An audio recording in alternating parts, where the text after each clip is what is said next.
दोस्तों कल्पना कीजिए आशा का दीपक क्या होता है। मेरा नाम डॉक्टर अर्जुन सिंह रावत है। मैं एक आयुर्वेदिक डॉक्टर हूँ और योगा टीचर भी हूँ। दोस्तों एक कमरे में 4 दीपक जल रहे थे।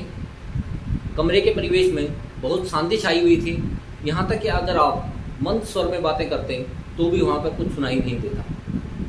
इस परिस्थिति में जो पहला दीपक था उसने बड़े दुखी स्वर में कहा, मैं शांति हूँ लेकिन आज लोग मुझे बनाए रखना नहीं चाहते हैं, इसलिए मुझे अब जीने का अधिकार नहीं है, मुझे बुझ जाना चाहिए।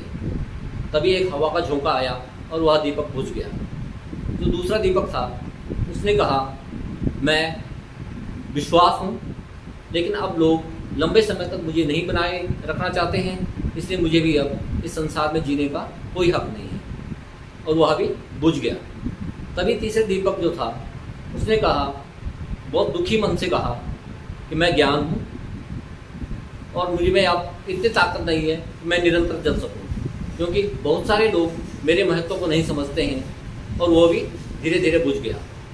दोस्तों इतनी देर में एक छोटा सा बालक उस कमरे में आया। उसने देखा 4 में से 3 दीपक बुझ गए हैं।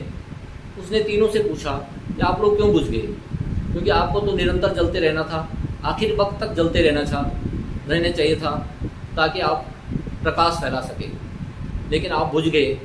और उस बच्चे को रोना आ गया। उस बच्चे को रोते देखते हुए जो चौथा दीपक था उसने कहा कि बालक, आपको रोने की ज़रूरत नहीं है, क्योंकि मैं आशा का दीपक हूँ। जब तक मैं इस संसार में हूँ, जब तक मैं इस कमरे में हूँ, तब तक आपको रोने की कोई ज़रूरत नहीं है।